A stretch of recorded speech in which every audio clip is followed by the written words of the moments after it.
Hi, this is Siofra Bradigan, and this is Siofra's Magic Alcove. So I want to talk about practicing in the open in secret.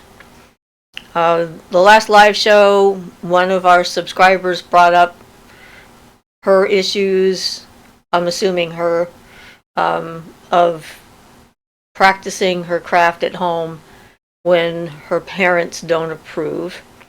I've had conversations with people in other countries and in institutional settings like schools and so forth, where they wanted to do something to change the energy of the environment they were in, but practicing witchcraft would be frowned upon.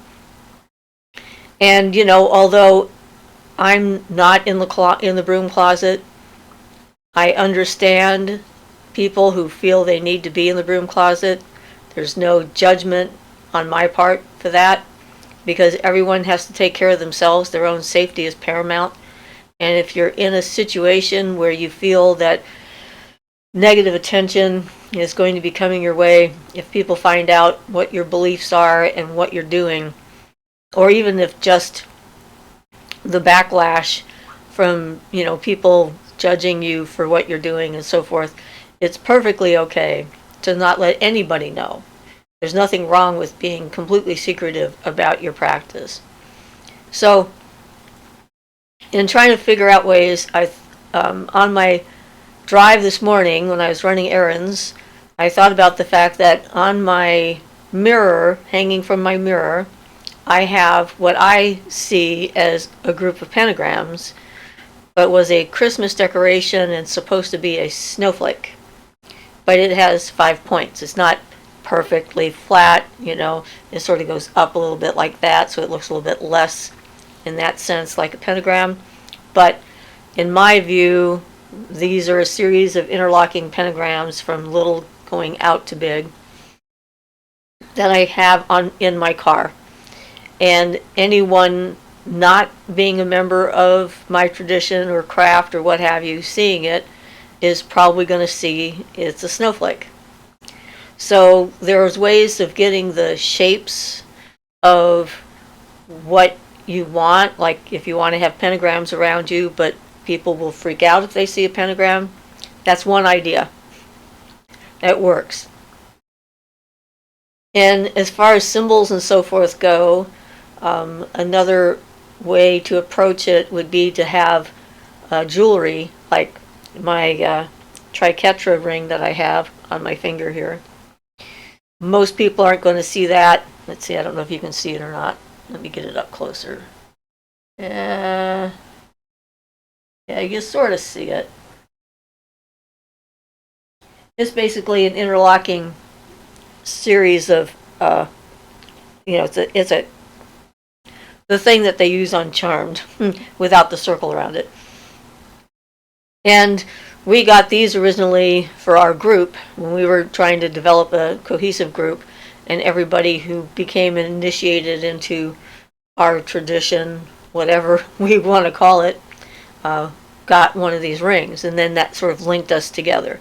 This is actually a pretty traditional magical approach to take, because people often have some symbolic thing that they use to link them to other people if you happen to be in a group, and you don't want people to question what you're wearing.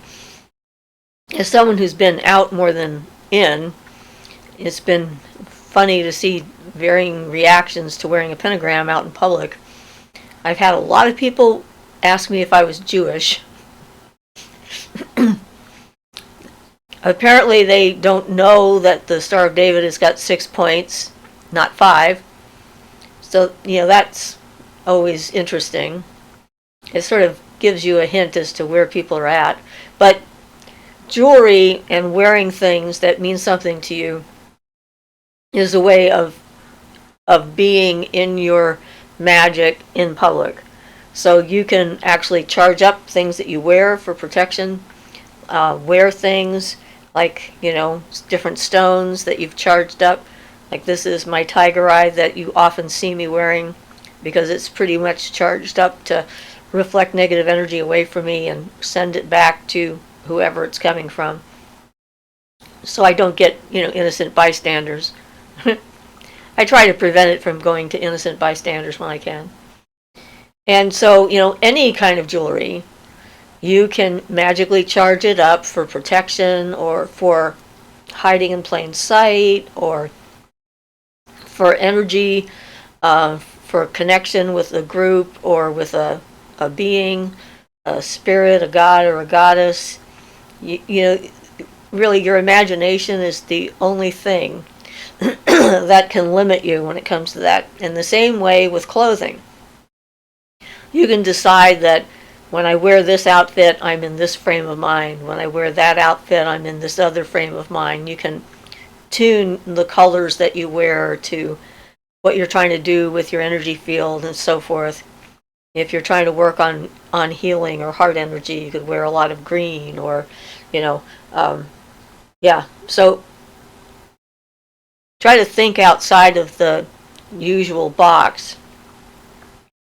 When you're having to have representations, or you want to have representations of like the elements on your dresser or nightstand, and other people are going to come in and see it, there's ways for you to disguise what they are. You can pick different stones to represent the elements. Any black stone or dark green stone can represent earth. A light blue stone can represent air. A turquoise stone or aquamarine can represent water. Ruby, carnelian can represent fire. And amethyst, I often use to represent Akaja or spirit. And most people aren't going to pay much attention to you having some cool rocks. If you can't afford to buy or don't have access to those kinds of things, you can just pick regular stones like river stones or stones that you find outside, and just pick them by color or decide what they're for. Give them an attribute to focus on, charge it up with that element. You can have 2 different stones, one for the god and one for the goddess, and I think the color is probably not important. Usually if you're going to do just rocks, you have them would be 2 larger stones and the elements would be slightly smaller stones, just because it gives it kind of a representation of the connection and the importance of the stone.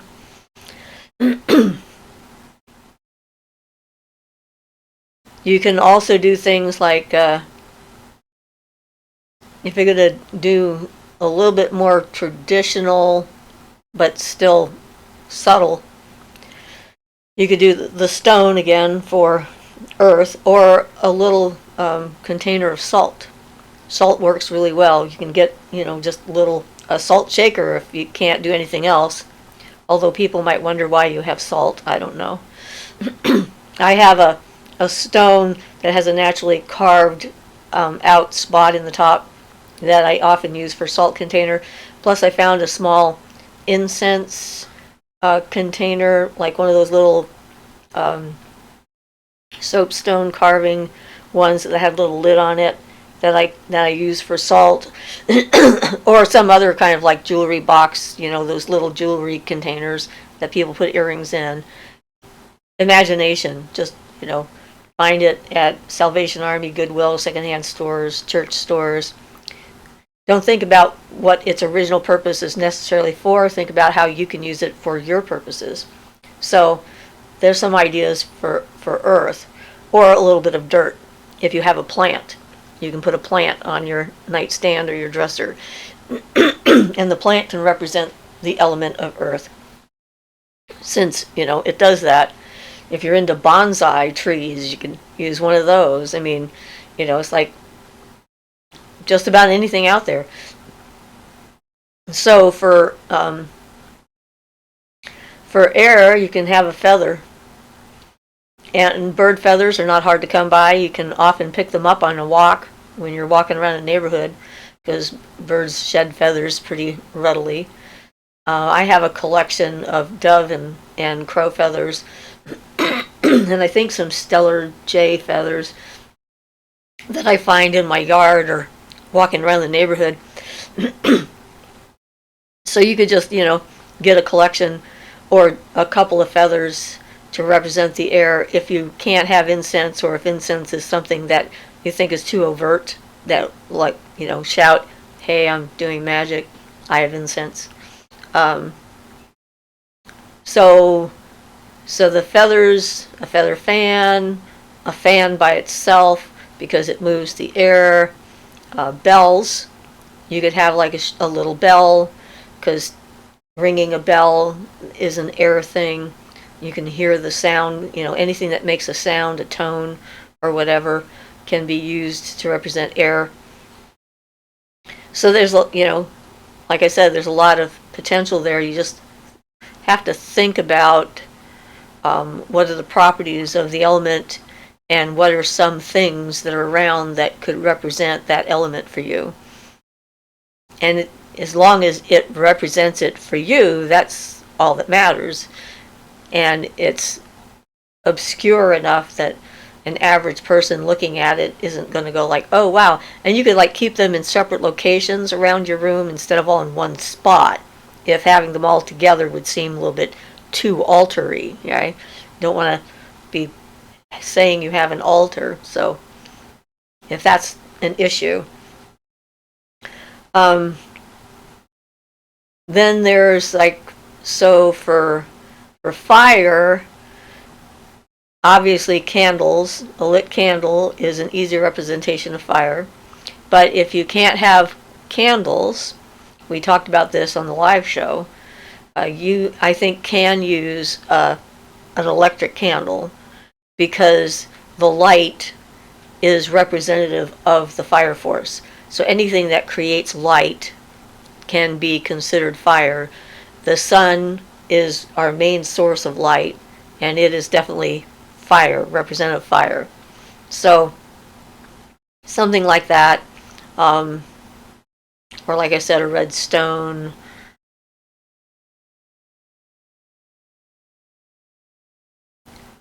And then for water, a cup that has water in it, that you put water in. So it can be a regular mug. It doesn't have to be a fancy cup. There's really easy to come across some nice little chalice type glasses, which are the ones I like, and glass or pottery, because metal ones flavor the water a little bit. It sort of leaches in and makes it taste funny. But you can find those again in Goodwill or Salvation Army or church bazaars, or you can buy them new or used. And just having the water there, and having a cup with water in it, doesn't seem to be like a big outrageous neon sign saying, hey, I'm a witch and I'm doing magic here. So that would like cover your elements. For Akaja, the amethyst is definitely a good thing, or a black stone is another thing you can use for Akaja.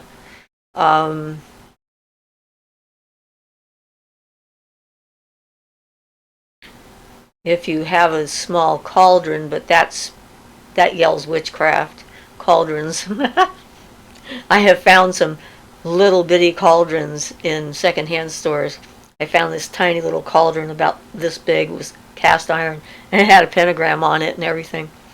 I rescued that from the Salvation Army. They had it out as a Halloween decoration. And I'm like, no, this is the real thing. And someone had actually painted the pentagram in the appropriate colors and so forth on top. So someone actually cared about that, and I didn't want it to end up in a slag heap somewhere. So I rescued it, and I used that as a little traveling altar piece, which is something else you can do too. You can put stuff out when you're using it and then put it back in a cupboard or a box. And if you have limited space, you can make them kind of small. They don't have to be very big. Wands and athames, if you're going to have your tools, you probably want to hide them.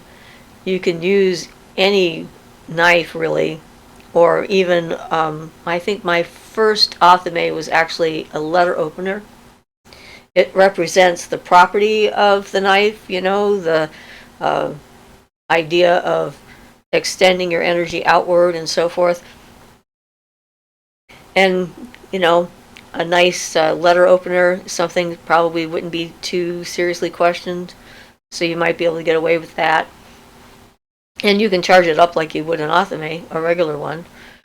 As far as wands go, a small piece of wood, a piece of a branch unadorned, you could probably tuck that in a drawer someplace, and hopefully no one would find it, and just take it out when you wanted to use it. Depends on how secretive you need to be. Brooms are a good tool for witches to have. And again, brooms are a common household item.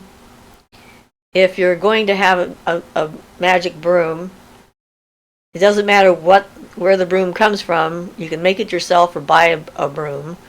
If you can get natural bristles, it's preferred, I think, just because. But you want to store it bristle side up, so the magic doesn't leak out. And, you know, have a broom in the corner. And then you use that broom to cleanse your room for, you know, clearing out the negative energy in the air.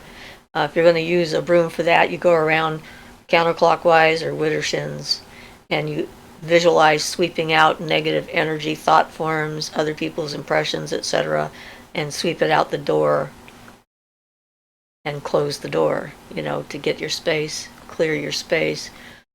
One of the things that came up during our live show was the idea of using statues to represent the elements.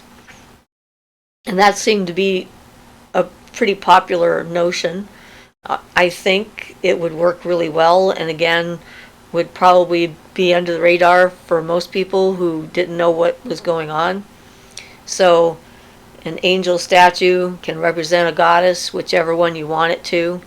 You can, if you want, paint the statue in the colors the goddess you're trying to interact with would be representative of. Like if it was Bridget, you'd want to make her have a green dress and red hair, that kind of thing. My Aurora statue that I was an angel statue, and I painted the wings kind of like the dawn, so the colors of the wings are like the sunrise coming up, and then there's still some stars at the top because the sun is just cresting over the horizon. So I made the wings like that to give that feeling. So, and for the god, you can have a statue of an animal instead of a figurine, in case that would be too suspicious.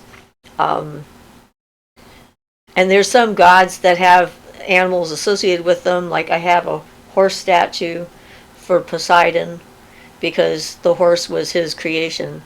And when I was trying to work on my water altar in my bedroom, I ended up getting this nice statue of a horse with a long mane standing up, and sort of has the potential feel for coming out of the foam in the water kind of thing. So, you know, there's like so many different kinds of mythical creatures out there. Dragons, you could have a dragon statue for fire, or a phoenix statue. You could have a griffin for air, or some other kind of air creature, something that bespeaks air to you. You know, so there's fairy statues you can use, different ones. There's collections of, like, you know, spring, summer, fall, and winter fairies. You could use them for the elements, because spring would be air, and summer would be fire, and fall would be water, and winter would be earth.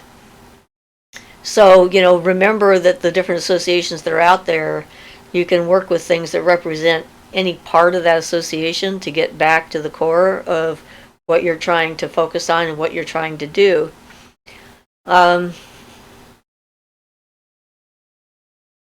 If you can't burn anything, you can use you can make a spray, sage, rosemary, lavender, any of those things. Some of them you can actually just buy in the store as an air freshener.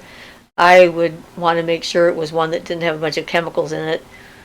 There's an orange spray that I really like that's just oranges, and that smells very fresh to me, and it's just the essential oil, orange oil.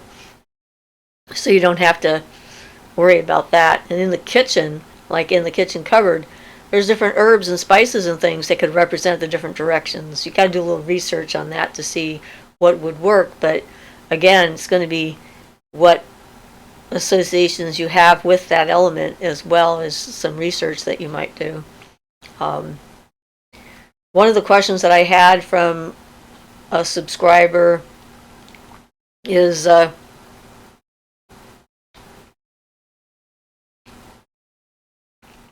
she was trying to figure out how to cleanse a room in a school without anybody being able to tell. She couldn't like do sprays, or she couldn't do full-on magic.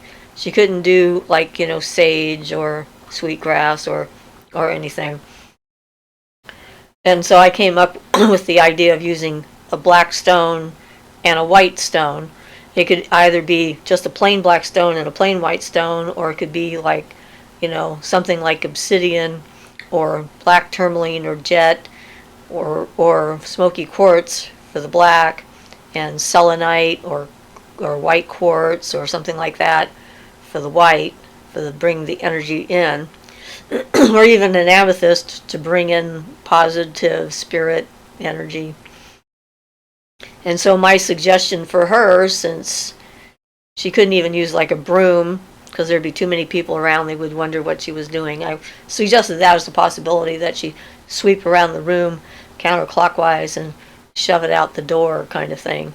And people might not suspect anything, but it's going to depend upon how many people are around and where their heads are at. So we decided on the stones, the two stones.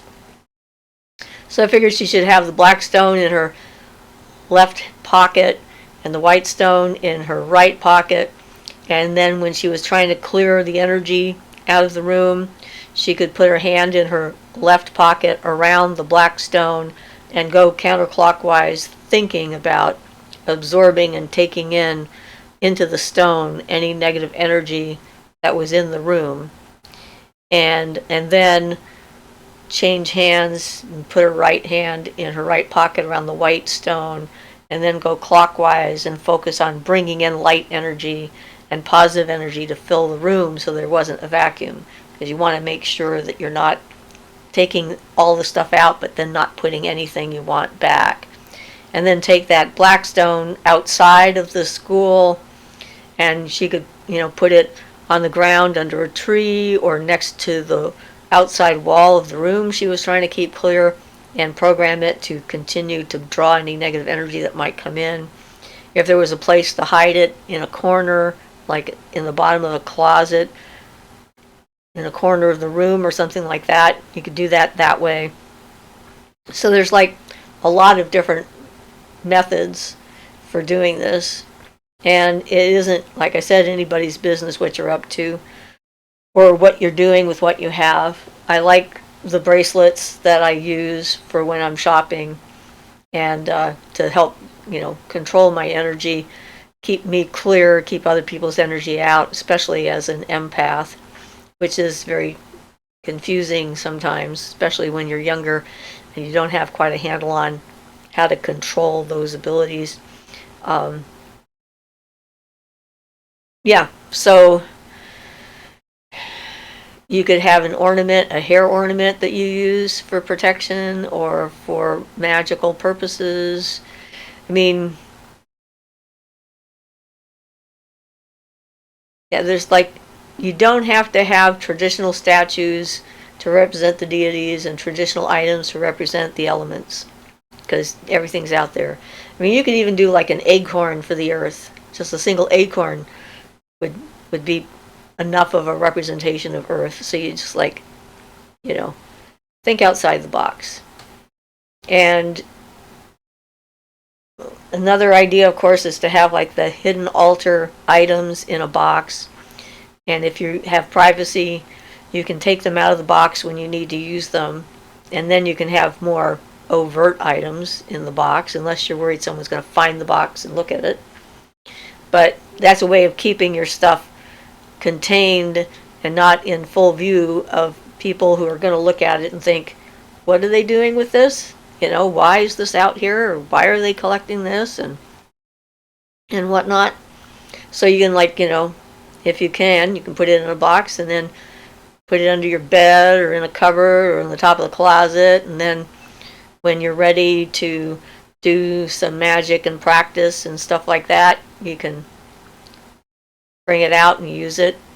You can use dolls for representing the god and the goddess or deities, or we have a Bridget doll that I bought the doll at Goodwill, and then I made a dress for her to represent her. So, a lot of people have dolls, stuffed animals.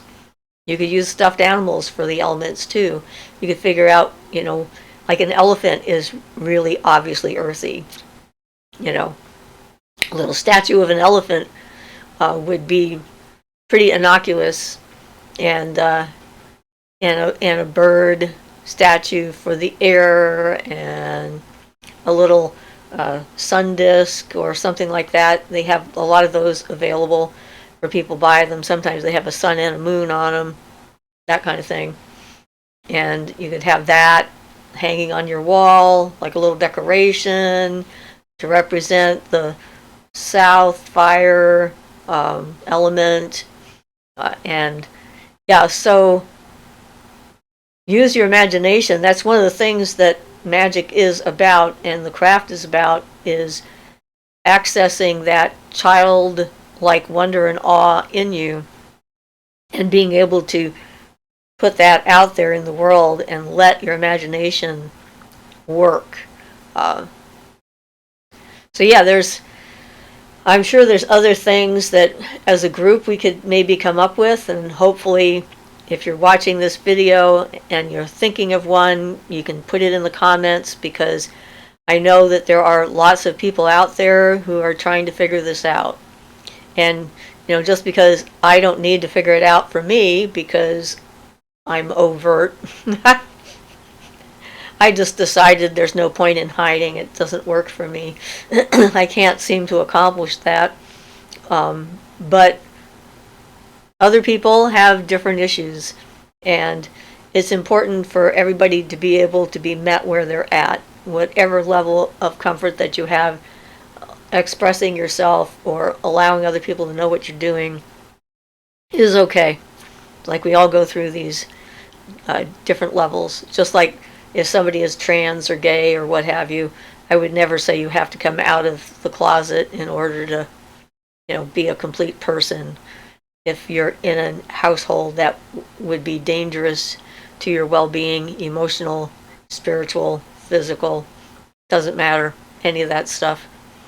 And people shouldn't condemn themselves for not being brave enough to go about being out.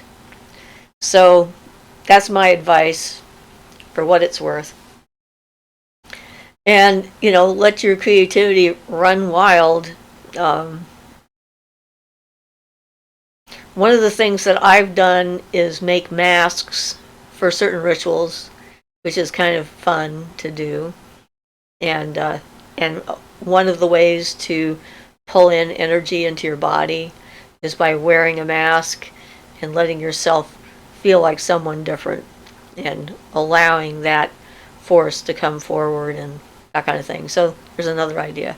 Or wearing a veil over your head, over your face, covering your body with a veil, gives you this sense of separation and whatnot.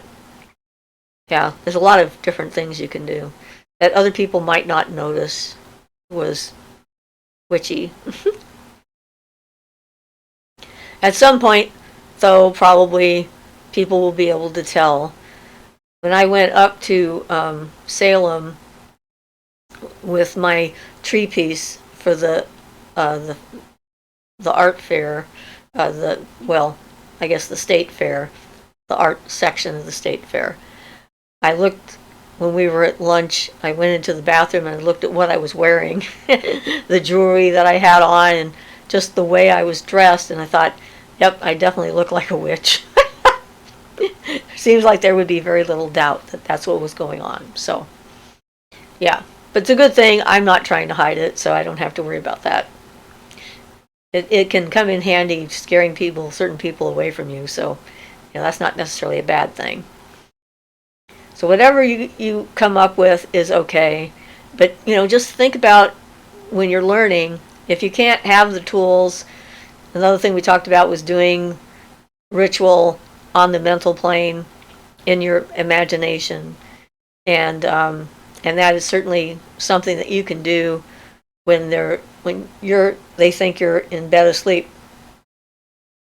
No one can say what's in your head, so you can do whatever you want with your inside of your brain and your imagination, your dream state, your whatever. So there are things that you can do to practice the different techniques in your mind and what appears to be silence that actually helps to shape your energy field and make it compatible with the energies you're going to be working with in the future. Sort of like, we're trying to program ourselves with a symbolic language that allows us to interact more directly with the universe. And this is ritual and associations and things like that are part of the way we do it. So, okay. So I guess that'll be it for today. If you want to get a hold of me, send me an email at shifrasmagicalcove@gmail.com. And, I check my emails at least once a day. So I usually get my emails on a regular basis. Or you can send me a friend's request on Facebook. If you do that, please send a short message so that I know that you're one of our subscribers and that there's a reason why you want to be my friend, not just some random person who's looking to sell me something or try to get me into a scam to take free government money that doesn't exist, which has happened for a while. You can become a patron on my Patreon page. Yeah, so all that stuff is in the description anyway. So hopefully everybody is safe and having yourselves a wonderful week, and with all the stuff happening across the country, I hope everybody is dry. But I know there's some of you who probably are not. And so until we communicate again, this is Siofra's Magic Alcove, and I'm Siofra Bradigan. Blessed be.